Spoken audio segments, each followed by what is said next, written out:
Gestrandet. Last Exit Mallorca. Wahre und ungeschönte Geschichten von der deutschen liebster Insel.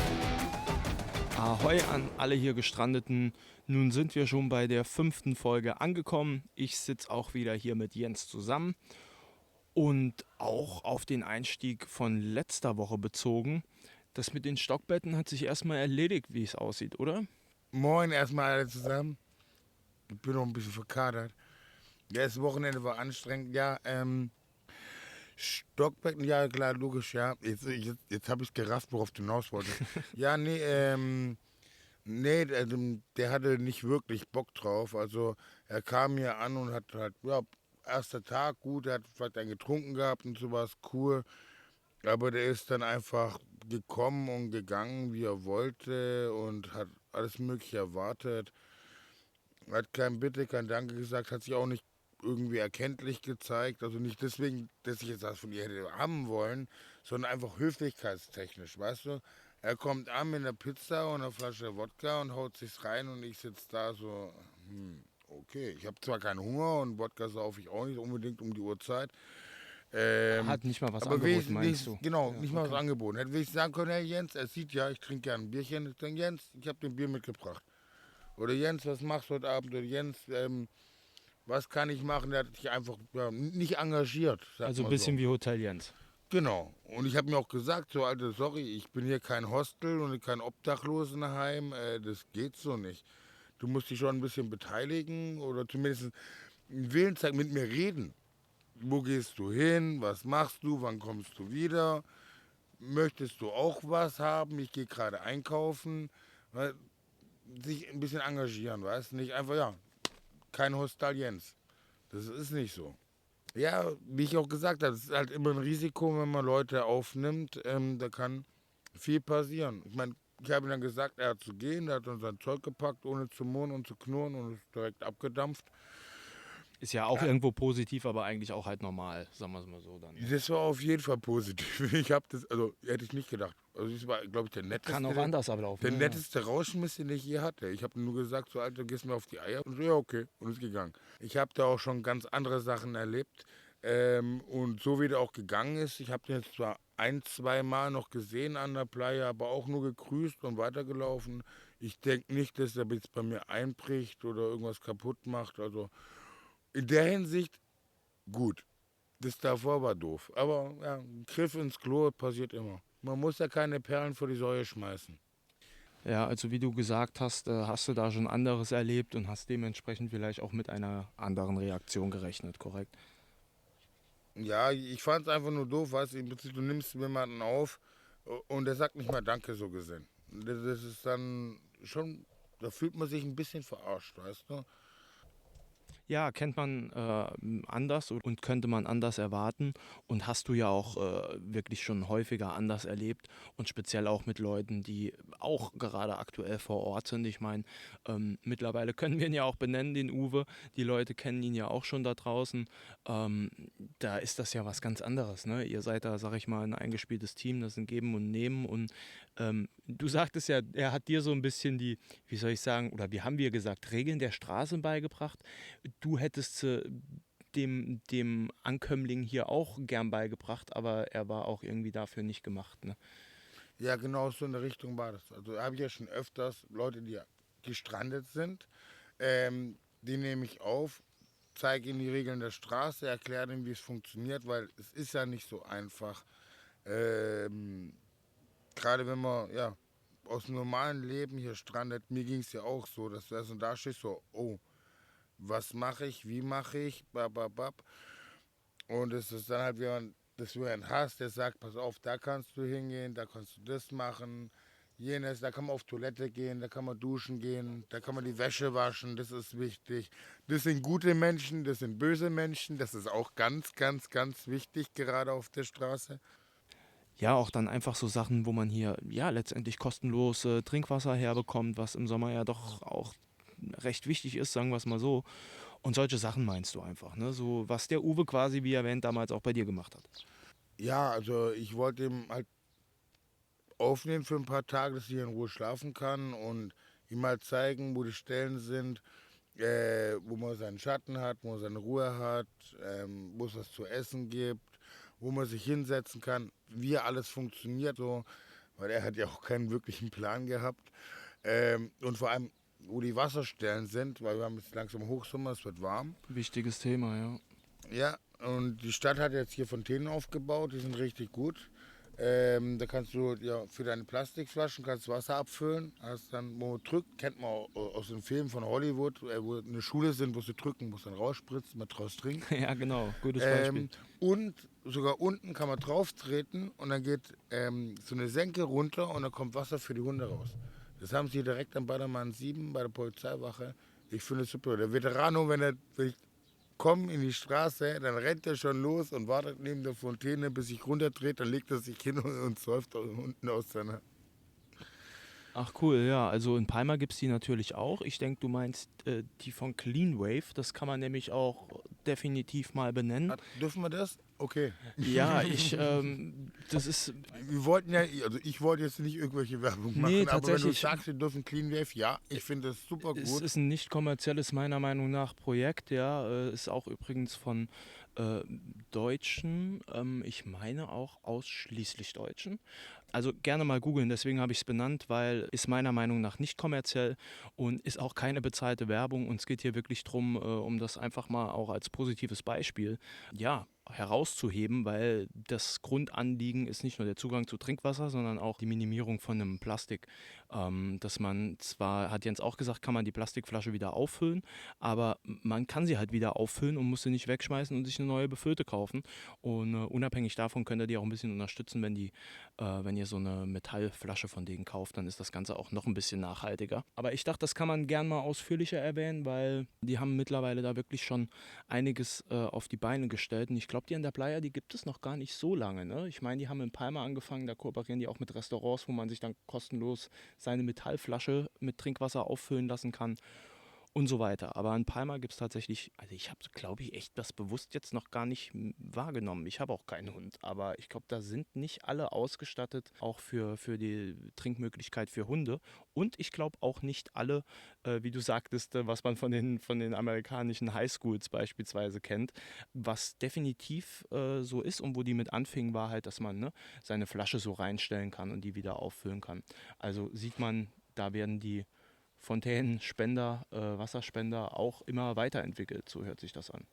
Ja, also ich finde, wie du sagst, super. Du hast viel geredet. Nein, ich finde es echt super. Ähm, Du hast recht, sie haben nicht alle mit den Hunden. Also ich kenne jetzt hier von der Playa 2 Stück habe ich gesehen. Eins ist, glaube ich, beim Balneario 9 oder 10 und der andere hier bei der Polizeiwache beim Balneario 7. Der beim Balneario 9 bzw. 10, irgendwo dazwischen ist der hat für den Hund nicht den Spender. Der hat aber die Fontäne im Prinzip für die Menschen zum Trinken und für die Flaschen auffüllen. Und so lange, also hier gibt es jetzt in der Playa, glaube ich, erst seit 3 Jahren oder so.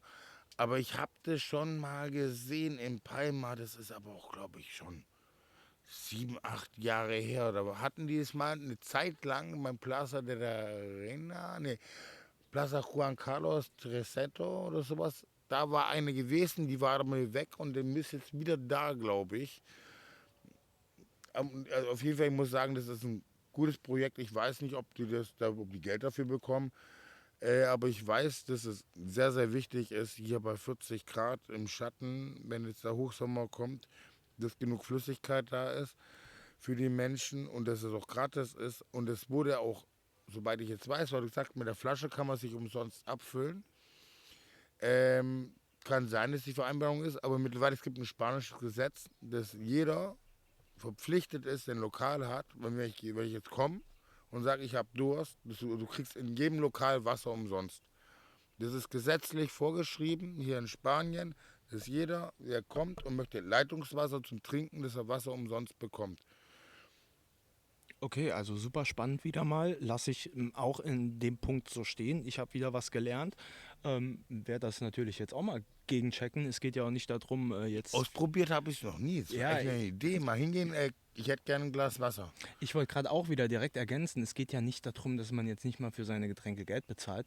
Nee, Es aber es gibt Leitungswasser. Es geht geht ja nur klar, das, ist was du trinken absolut, hast. aber es Also, kann auch ich mal. kenne es mit meinen Hunden, dass ich mit einer Flasche komme und sage, habt ihr Wasser für die Hunde? Und dann sagen sie auch meistens, gut, manchmal habt ihr Wasser und dann gucken sie dumm und sagen, Paraperos, also für die Hunde, und dann si.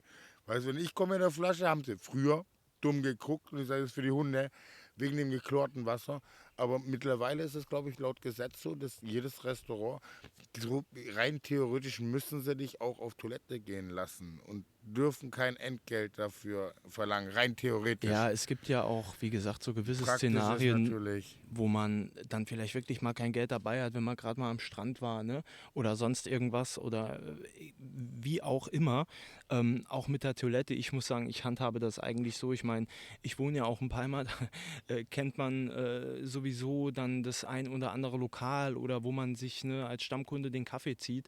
Da kannst du dann natürlich auch mal so reingehen, aber Ich ansonsten habe muss ich. immer Tempos dabei und im Notfall ins Gebüsch. Dazu muss ich auch noch sagen, mir ist noch aufgefallen bei den Fontänen, dass die Beschriftung, ich glaube, nur auf Spanisch und Mallorquin ist und dass das viele Touristen einfach nicht kapieren, weil da auch eine durchgestrichene Plastikflasche ist. Also eine Flasche, die ist dann mit dem Kreis durchgestrichen, wie Rauchen verboten oder Hunde verboten mäßig. Die meinen damit, dass wir die Flaschen nicht wegschmeißen sollen, sondern sie wiederverwenden. Aber das verstehen die wenigsten. Ich meine, wenn ich eine durchgestrichene Zigarette sehe, dann okay, nicht rauchen. Und wenn ich dann sehe, da ist eine durchgestrichene Flasche, dann denken die meisten, ich darf die Flaschen nicht benutzen zum Befüllen. Da kann ich jetzt auch wirklich gar nicht mal was dazu sagen, würde ich aber jetzt auch mal drauf achten. In Palma sehe ich die nämlich häufiger und komme vorbei. Wundert mich und ist tatsächlich auch bestimmt ein Kritikpunkt, den man mal so weiterleiten kann, Ja, das zumindest das tippt in man den Laden, Englisch. genau. Weil ich muss wirklich auch sagen, ich habe schon häufig in Palma gesehen, dass sich Leute Die stehen etwas davor und wissen angestellt nicht, was haben, sie sagen wir sollen es machen so. sollen. Ich meine, übrigens an der Stelle auch mal an die Touristen.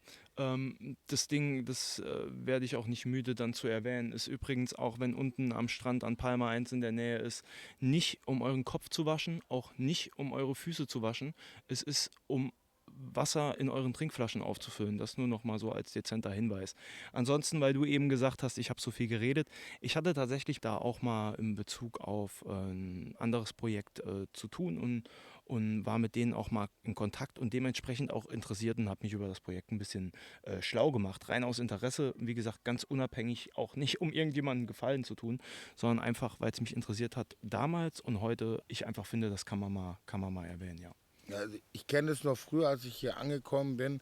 Da gab es viele Fontänen, so richtig noch wie Hydranten mit Metall, wo du In den gucken konntest, Parks, an gell? jedem Spielplatz. Ja, genau. Aber da das von Touristen kaputt gemacht und nicht nur von Touristen, auch von Einheimischen immer kaputt gemacht wurde und missbraucht wurde, wurden die von der Stadt abgebaut.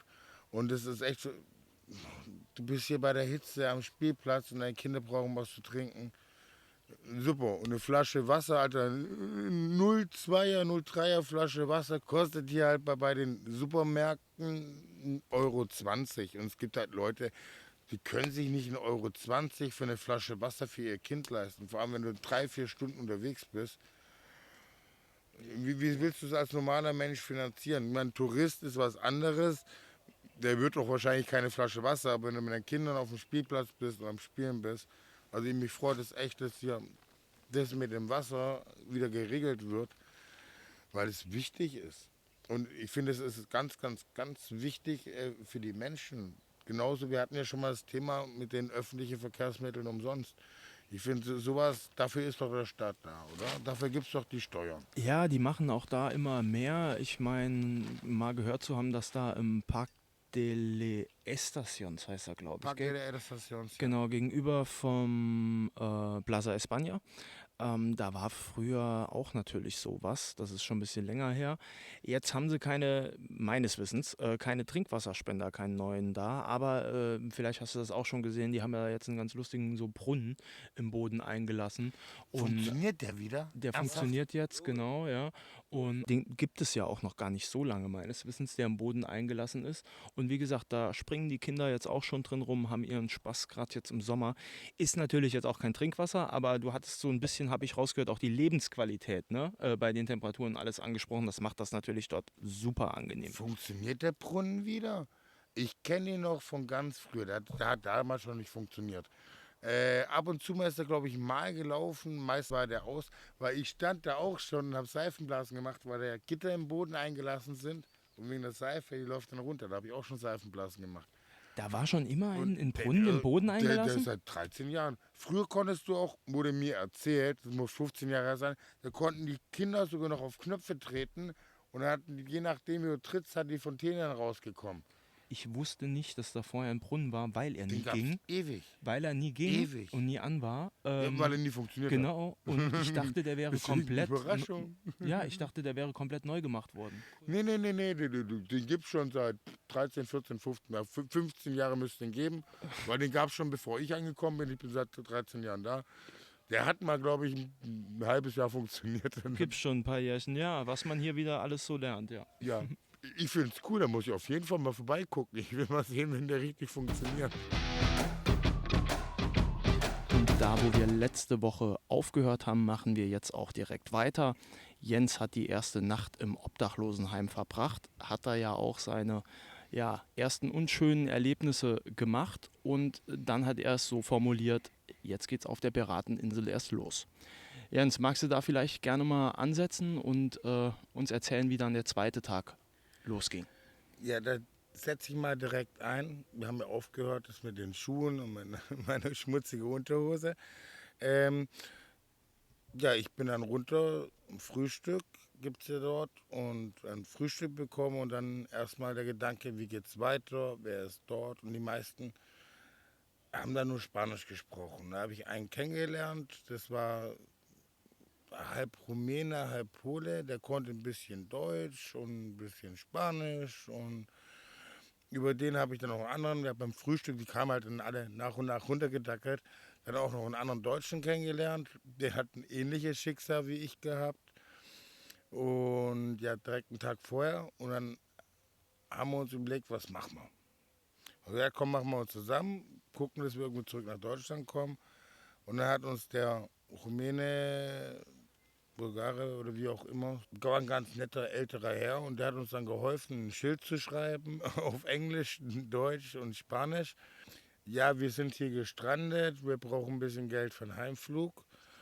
Und ja, damit sind wir dann halt mal losgelaufen in die Stadt runter, weil das sind ja Touristen und suchen uns einen Platz zum Hinsetzen, damit wir ein bisschen Kohle verdienen, um zurückzukommen. Das war unser Plan erstmal. Ja, auf jeden Fall sind wir dann runter und haben uns dort hingesetzt an irgend so einem Plätzchen bei Treppen. Und ja, saß halt der da wie ein Schluck Wasser in der Kurve mit dem komischen Schild und irgend so einem Becher, den wir da vorgestellt haben. Ja, und da ging natürlich nichts. Wir haben alle nur dumm geguckt, die vorbeigelaufen sind. Und Das war in Palma dann, ne? ja, das war in Palma in der Innenstadt. Direkt um die Ecke vom Theater. Da gibt es ja die Treppen hoch, wo es auch die Graffitis und drunter war die einzigste Hexe, die da, ich weiß nicht, ob es die noch gibt. Dieser kleine Brunnen, Das ist, der da an der na, das Mauer ist weiter vorne. Direkt beim Theater, da gibt es unter der Treppe so ein kleines Häuschen mit einer Tür dran, das aus Holz gemacht ist und da hing ein Schild dran, die einzigste Hexe von Mallorca und die hat halt solche selbstgebastelten Sachen verkauft und sowas. Und zwar in Bezug auf den Türgriff, weil die so ein kleines Häuschen unter der Treppe hatte. Da Okay. stand auch dran, wenn du den Türgriff anfasst, dann kommt sie. Ist alles ewig, ja. Ich weiß nicht, ich muss echt mal wieder rüber nach Palma mir das angucken. Das war auf jeden Fall dann euer Platz, wo ihr euch erstmal hingesetzt habt. Also da haben wir uns dort oben auf die Treppe gesetzt, da um die Ecke vom Theater, weil da niemand war und wir haben gedacht, oh, da ist guter Verkehr, nicht zu wenig, nicht zu viel. Ja, und dann saßen wir da bestimmt 1, 2, 3 Stunden und nichts ging. Die haben nur uns komisch angeguckt. Ja, ich glaube, eine Zigarette haben wir geschnurrt oder so und eine Flasche Wasser bekommen. Und dann ist ein Punker vorbeigelaufen, erkennbar am Iro.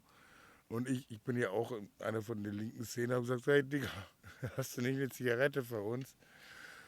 Also auf so Pseudo-Englisch, Spanisch und Deutsch. Er hat komisch geguckt, weil er konnte auch nur Tschechisch und Spanisch. Und guckt uns so an, kommt wieder, gibt mir Tabak. Wir haben uns eine Zigarette gedreht, guckt uns nochmal an, fragt uns dann auf sein bisschen Englisch, was er konnte, wo er herkommt, was wir machen. Und er dann, halt, kommt mit, Jungs. Ich kenne da jemanden. So haben wir mit Händen und Füßen uns verständigt. Wir haben uns beide nicht gegenseitig verstanden, aber er hat uns erklärt, wie sollen wir mitkommen. Und ja, dann sind wir mitgedackelt mit denen und dann kamen wir auf den Platz, ein Stückchen weiter die Straße runter, unterhalb von der Borna, bei der Kathedrale. Und da waren dann ein Deutsch-Russe mit einem Bulgaren und auch noch einen anderen Tschechen und die haben Seifenblasen gemacht. Und der hat uns dann den Deutsch-Russen vorgestellt. Und dann hatten wir jemanden endlich mal, der unsere Sprache sprechen konnte und sich hier ein bisschen ausgekannt hat. Und den haben halt dann unser Leid geklagt. Und der so, ja, er könnte uns helfen. Wenn wir Bock hätten, könnten wir mal mit ihm zusammenarbeiten. Er bringt uns bei, wie das geht mit den Seifenblasen.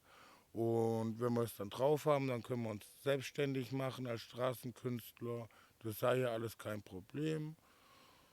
Ja, und dann haben wir uns da hingestellt. Also die waren super nett und haben erstmal ein Bierchen mit denen getrunken, ganz normal, Zigarette, weil wir hatten ja nichts mehr. Und dann haben wir mit denen zusammen gearbeitet und haben uns erklärt, wie das funktioniert, unsere Kohle verdient. Ja, Dann- ich wollte auch gerade sagen, das war eigentlich Glück, dass du das dann so schnell beigebracht bekommen hast oder beziehungsweise so eine Möglichkeit auch aufgezeigt bekommen hast, oder? Ja, also er hat so gesehen Glück gehabt, aber eigentlich, also auf der Straße hilft man sich, ist mir meistens aufgefallen. Also hier zumindest. Klar, man guckt an, was sind das für Leute. Deswegen habe ich auch gesagt, bei dem Tschechen, der ist erstmal stehen geblieben, hat uns kurz beobachtet, gemustert. Weil du kannst nicht jeden immer mitnehmen, weil es gibt auch viele schlechte Menschen. Und ja, die haben uns ja anscheinend gut eingeschätzt und haben uns die Möglichkeit gegeben, mit ihnen zusammenzuarbeiten und haben uns dann das beigebracht als Straßenkünstler. Da habe ich ja noch einen Uwe kennengelernt, dann später am Abend, als wir fertig waren mit Seifenblasen machen, wir haben gut verdient, wir haben Geld verdient und dann saßen wir noch zusammen da. Ich habe ja noch im Obdachlosenheim geschlafen mit dem anderen Kumpel von mir. Aber wir mussten ja erst um 11 Uhr da sein und 9 Uhr geht die Sonne langsam unter, dann macht man Feierabend, haben wir noch was getrunken. Und dann kam der Uwe angedackelt, weil der nebendran im Zeitungskiosk, also beim Zeitungskiosk, hat er sich immer hingelegt und hat geschlafen. Da war auch noch der Markus, das ist auch ein ganz Urgestein gewesen hier an der Playa, also nicht an der Playa, das war in Palma gewesen, in Palma ein Urgestein gewesen. Und da saßen wir dann zusammen, haben was getrunken, uns unterhalten. Und wir sind dann beide wieder hochgegangen zum Obdachlosenheim, hatten richtig gut Geld im Geldbeutel, hatten eine Perspektive für den nächsten Tag, weil die gesagt haben, kommt gern wieder, wir können weiter zusammenarbeiten, ihr habt gute Leistung gebracht. Wir machen noch 2-3 Tage zusammen. Wir zeigen euch dann, wie die Stöcke gebaut werden. Wir zeigen euch, wo ein anderer Platz ist, der gut ist. Also uns wurde unter die Arme gegriffen, direkt. Also wir haben Glück gehabt, dass wir nicht unter die Räder kamen im Prinzip. Ja, und jetzt sind wir ins Obdachlosenheim, waren schon gut betüdelt. Durften natürlich, wir waren rechtzeitig da, wie es sich gehört. Und dann noch kurz frisch gemacht, Bett fertig, ja, das Zeug wieder unter das Bett gepackt, hingelegt. Ich musste oben schlafen. Dann bin ich nachts aus dem Bett gefallen, bin wieder hochgeklettert, bin nochmal rausgefallen. Ja, und dann habe ich geschlafen und ja, dann am nächsten Tag sind wir morgens wieder aufgestanden um 7 Uhr, haben unser Zeug zusammengepackt, sind runtergegangen im Park, weil wir verabredet waren und waren pünktlich dort und dann haben wir mit denen den ganzen Tag zusammen gearbeitet und so hat es dann langsam angefangen. Die Chance wahrgenommen. Genau, die Chance wahrgenommen. Sehr gut. Ja, und am nächsten Tag sind wir wieder aufgestanden und uns ging es super gut, weil das mit den Straßenkünstlern uns sehr gefallen hatte und wir hatten auch überlegt, unseren eigenen Platz zu suchen. Sind dann nochmal runter, haben mit denen geredet. Die haben gesagt, ja, kein Problem. Wir haben bei denen noch zusammen neue Stöcke gebastelt, alles drum und dran. Die haben uns ein bisschen Ferry gegeben als Startkapital. Darf ich da kurz eingrätschen? Stöcke, ich habe das jetzt im Kopf, weil ich das auch schon in der Stadt gesehen habe. Das sind Stöcke mit Schnüre, oder? Bambusstöcke und die dann macht man sich Schnüre fertig und dann halt mit Wasser und Spülmittel. Es gibt welche, die funktionieren besser, welche gibt, die funktionieren schlechter. Also für den Laien zu keine Hause, Werbung machen. die Schnüre, weil ich es kenne, werden an die Enden der Stöcke geknotet. Genau. Und dann, Du hast eine lange Schnur und in der Mitte eine kurze Schnur durch, dass du im Prinzip so wie ein U hast. ja, okay. U Super. mit dem Strich oben durch. Und die macht man langsam auf und langsam zu, am besten im Windstellen. Wenn kein Windstell ist, dann läuft man ein bisschen zurück oder bewegt sich. Und so kommen die Und Riesenseifenblasen so kriegt man die zustande, großen Seifenblasen. Genau, und da gibt es auch noch mehrere Tricks, dass man kleine Gitter machen kann, wie ein Netz, dass man dann 5, 6, 7, 100 kleine, 100 ist übertrieben, 5, 6, 7, 8 kleine Seifenblasen auf einmal rauskriegt. Oder man kann auch dann die Seifenblasen einfangen, wenn nicht so viel Wind ist, oder kann sie teilen, kann damit spielen, ich kann sie drauf jonglieren. Ach krass. Ich mache eine kleine Seifenblase, eine große Seifenblase drin, die dann drin rumhüpft. Also das möchte Da ich gibt's auch richtig mal Kunst. in vollen Umfang sehen. Das machen wir auf jeden Fall noch. Wenn nicht so viel Wind ist, dann stellen wir uns mal unten an den Strand und dann mache ich mal ein paar richtig schöne Seifenblasen für dich. Sehr, sehr gerne, ja. Und jetzt nochmal, um zurückzukommen, das hört sich dann auch so an, als hattet ihr quasi am zweiten Tag schon euer eigenes Equipment. Ja, also so gesehen, am ersten Tag sind wir gestrandet. Ja, Entschuldigung, ich meine am haben zweiten die Tag nach kennengelernt. dem Am Obdachlosenheim. zweiten Tag So, haben ja. wir die kennengelernt, waren noch im Obdachlosenheim. Und am dritten Tag haben wir unser eigenes Equipment gehabt.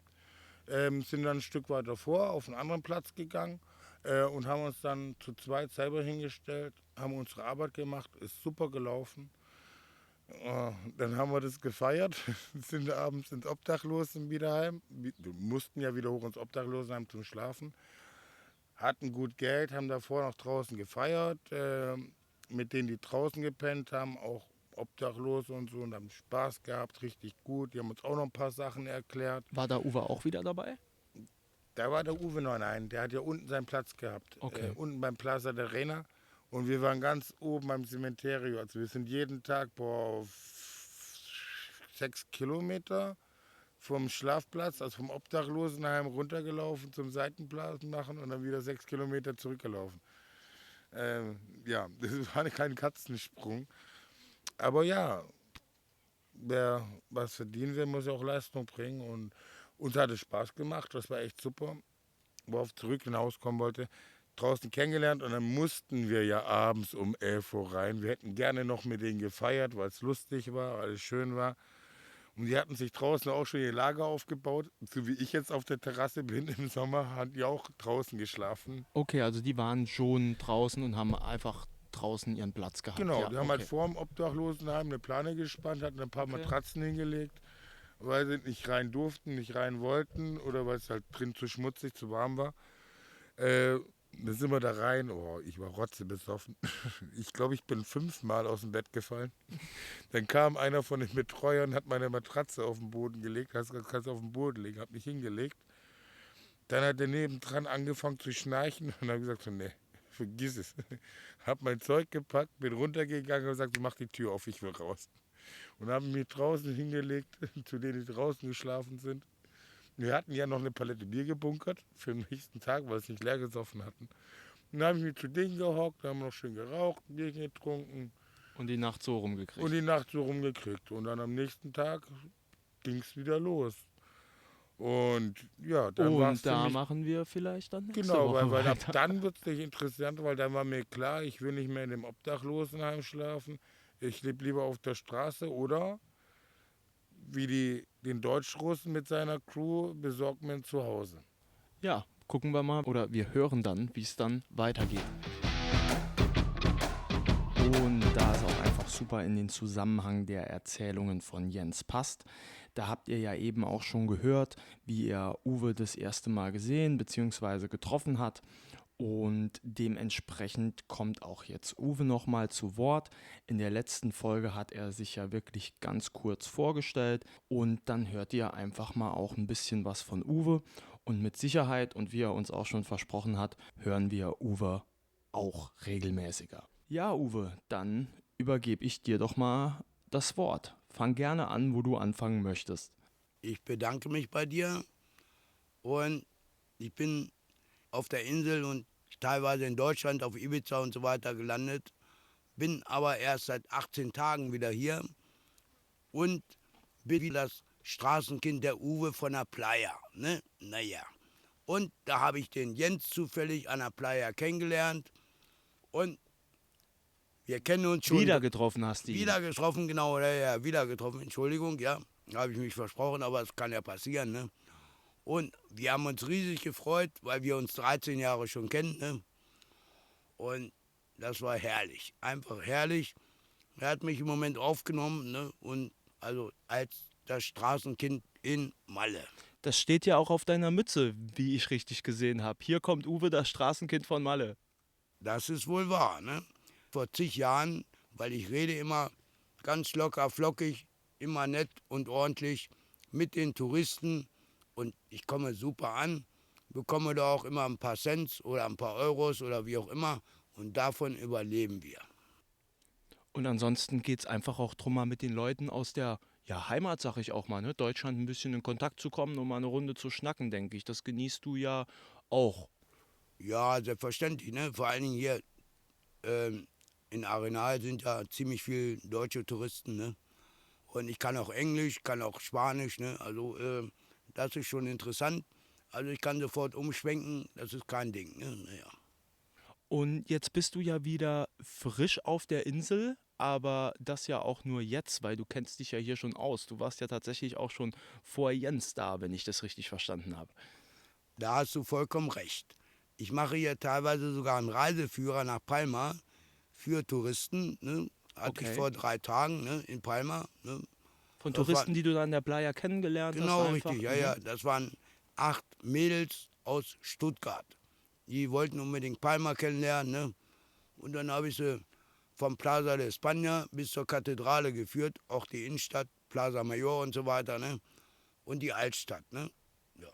War interessant mit den Mädels. Und dann hast du auch ein paar Infos auf Lager oder geht es da wirklich nur um die, ich sag mal, Führung, Routenführung? Nein, nein, ich habe auch Infos. Ne? Zum Beispiel hier in Palma ist die größte Markthalle überhaupt auf Mallorca. Ne? Die größte Fisch, Fleisch, Gemüse, eine riesengroße Halle. Ne? Und das ist der erste Punkt, den ich ansteuere mit den Touristen, wenn ich nach Palma fahre. Ne? Weil die Fischhalle wird um 12 Uhr zugemacht, aber das ist immer mein erster Punkt, wenn ich Plaza de España aussteige, weil das gleich um die Ecke ist. Ne? Und dann gehen wir weiter. Ne? Naja.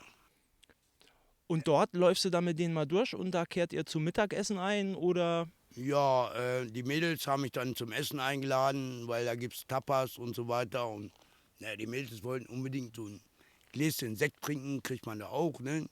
Gut, ich trinke lieber Bier, ne? Aber das war denen egal. Ne? Und dann haben wir da schön gegessen, getrunken und dann sind wir weitergegangen, ne? Richtung Plaza Mayor.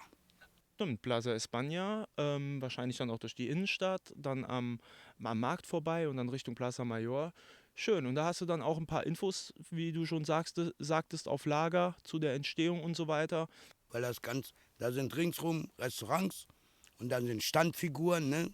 Und ab und zu auch mal Märkte, ne? Und auf dem Plaza Mayor findet man ja auch den ein oder anderen Straßenkünstler immer, ist ja auch sehr belebt da, ne? Das ist sehr belebt, ne? Und das sind wirklich Standfiguren, die sieht man nur einmal und sieht man nur hier, ja. Und gut, auf dem Festland wahrscheinlich auch, ne? Oder in Pagera oder wie auch immer hier auf der Insel, ne? Aber die wechseln dann immer untereinander, ne? Wie lange bist du da interessenshalber jetzt unterwegs? Weil ich meine, bei den Temperaturen kann das ja ohne die Päuschen im Schatten tatsächlich auch ein bisschen schlauchen. Und wenn die Mädels dann schon bei dem Essen mit dem Säckchen anfangen, dann legst du auch mal eine Pause ein oder wie ist es da dann noch? Also ich nehme mehrere Pausen, ne? Weil ich ab und zu ein Bier trinken muss. Ne? Man muss ja die Flüssigkeit so ein bisschen auftanken, ne? Ich meine, die Mädels trinken dann auch noch ein Säckchen und wie auch immer, ne? Aber man muss sich dann auch Schattenplätze suchen, ne? Und das ist immer sehr, sehr wichtig, weil in der prallen Sonne laufe ich auch nicht rum. Ja, spannend auf jeden Fall zu hören.